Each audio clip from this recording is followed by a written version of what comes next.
Hi ಎಲ್ಲರಿಗೂ. ನೀವು ನೋಡ್ತಾ ಇದ್ದೀರಾ ಮಾಹಿರಾಯಿನ್ ಕನ್ನಡ ಯೂಟ್ಯೂಬ್ ಚಾನಲ್. ನಾವು ಇವತ್ತು ಮಾಡ್ತಾ ಇರೋ ವಿಡಿಯೋ ಬಂದುಬಿಟ್ಟು ಸ್ಕಿನ್ ಹೇರ್ ರಿಮೂವ್ ಮತ್ತು black heads white heads remove ಮಾಡೋದು ಹೇಗೆ ಅಂತ. ತುಂಬ ಈಸಿಯಾಗಿ 3 ಇಂಗ್ರೀಡಿಯೆಂಟ್ಸ್ ಇದೆ. ಯಾವುದೇ ಸೈಡ್ ಎಫೆಕ್ಟ್ಸ್ ಇಲ್ಲದೆ ಆರಾಮಾಗಿ ಮನೆಯಲ್ಲೇ ಮಾಡ್ಕೊಳ್ಳೋದು. ತುಂಬ ಈಸಿಯಾಗಿದೆ ಪ್ರೋಸೆಸ್ ಬಂದು. ತುಂಬ ಹೆಲ್ಪ್ ಆಗುತ್ತೆ ನಿಮಗೆ. ನೀವು ಬೇರೆ ಥರ ರೇಸರು ಈ ಥರ ಎಲ್ಲ ಯೂಸ್ ಮಾಡೋದ್ರಿಂದ ನಿಮ್ಮ ಸ್ಕಿನ್ನಿಗೆ ತುಂಬ ಡ್ಯಾಮೇಜ್ ಆಗುತ್ತೆ, ಪಿಂಪಲ್ಸ್ ಬರುತ್ತೆ. ಹಾಗೆ ನಿಮ್ಮ ಹೇರ್ ಗ್ರೋತ್ ಕೂಡ ತುಂಬ ಜಾಸ್ತಿ ಬರುತ್ತೆ ನೀವು ಆ ಥರ ಯೂಸ್ ಮಾಡೋದ್ರಿಂದ. ಇದನ್ನು ಯೂಸ್ ಮಾಡೋದ್ರಿಂದ ನಿಮ್ಗೆ ಯಾವುದೇ ಥರದ ಪ್ರಾಬ್ಲಮ್ಸ್ ಆಗಲ್ಲ. ತುಂಬ ನೀಟಾಗಿ ಆರಾಮಾಗಿ ಬರುತ್ತೆ. ಬನ್ನಿ ತಡ ಮಾಡದೆ ಹೇಗೆ ಮಾಡೋದು ಅಂತ ನೋಡೋಣ. ಒಂದು ಮೊಟ್ಟೆ ತಗೊಳ್ಳಿ, 1/2 tea spoon turmeric powder, 1 tissue paper, ಇಷ್ಟೇ ಇದು ಬೇಕಾಗಿರೋದು. ಹೇಗೆ ಮಾಡೋದಂತ ನಾನು ತೋರಿಸ್ತೀನಿ. ಈ ಥರ ಒಂದು ಮೊಟ್ಟೆ ತಗೊಳ್ಳಿ. ನಮಗೆ ಬೇಕಾಗಿರೋದು ಎಗ್ ವೈಟ್ ಅಷ್ಟೇ. ಇದನ್ನು ನಾವು ತೆಗೆದುಬಿಡೋಣ. ನೋಡಿ ಎಗ್ ವೈಟ್ ಇದೆ.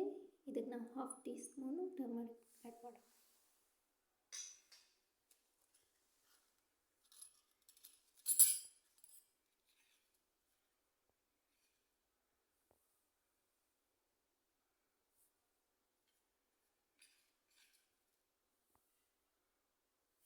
ಇದನ್ನು ಮಿಕ್ಸ್ ಮಾಡೋಣ.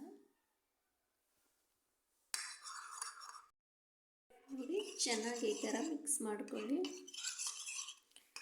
ಟರ್ಮರಿಕ್ಕು ಸ್ಕಿನ್ನಿಗೂ ತುಂಬ ಒಳ್ಳೆಯದು, ಅರಿಶಿನ.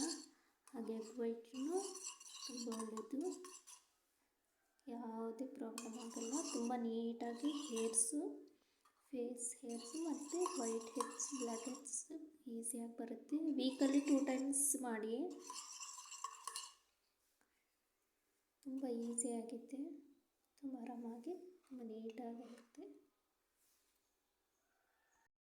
ಮಾಡೋದು ಹೇಳ್ತೀನಿ ನೋಡಿ. ನಾನು ಕೈಯಿಂದಾನೇ ಹಚ್ಚಿ ತೋರಿಸ್ತಾ ಇದ್ದೀನಿ ನಿಮಗೆ. ನೀವು ಮೇಕಪ್ ಬ್ರಷ್ ಇರುತ್ತಲ್ವ, ಅದರಿಂದ ಯೂಸ್ ಮಾಡ್ಕೊಳ್ಳಿ. ಬ್ರಷ್ ಇಲ್ಲದೆ ಇರೋರು ಈ ಥರ, ನಾನು ಕೈಯಿಂದ ಯೂಸ್ ಮಾಡ್ತಿದ್ದೀನಲ್ವ, ಈ ಥರ ಫಸ್ಟು ಒಂದು ಲೇಯರಾಗಿ ಹಚ್ಕೋಬೇಕು. ನೋಡಿ ಈ ಥರ ಹಚ್ಚಿದ ಮೇಲೆ ಆದಮೇಲೆ ಟಿಶ್ಯೂ ಈ ಥರ ಹಾಕಿ, ಈ ಥರ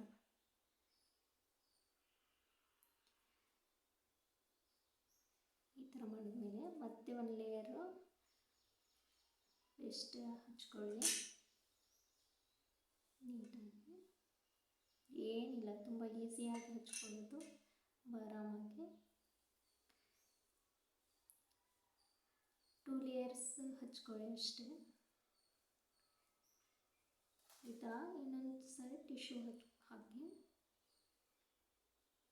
2 ಲೇಯರ್ ಹಾಕಿ. ಈ ಥರ ಆದಮೇಲೆ ಮತ್ತೆ ಒಂದು ಸಾರಿ ವೈಟ್ನ ಹಚ್ಕೊಳ್ಳಿ. ಇಷ್ಟೇ. ಈ ಥರ ಹಚ್ಕೊಂಡ್ಮೇಲೆ ನಿಮ್ಮ ಐಬ್ರೋಸ್ಗೆ ಹಚ್ಕೋಬೇಡಿ, ಕೇರ್ಫುಲ್ಲಾಗಿ ಐಬ್ರೋಸ್ ಬಿಟ್ಟು ಹಚ್ಕೊಳ್ಳಿ. ಈ ಥರ ಹಚ್ಕೊಂಡು 1/2 ಅವರ್ ಬಿಡಬೇಕು ನೀವು. 1/2 ಅವರ್ ಆದಮೇಲೆ ಈ ಥರ ತೆಗಿಬೇಡಿ, ಈ ಥರ ಅಪ್ಪಲ್ಲಿ ತೆಗೀರಿ, ಡೌನಲ್ಲಿ ರಿಮೂವ್ ಮಾಡಬೇಡಿ.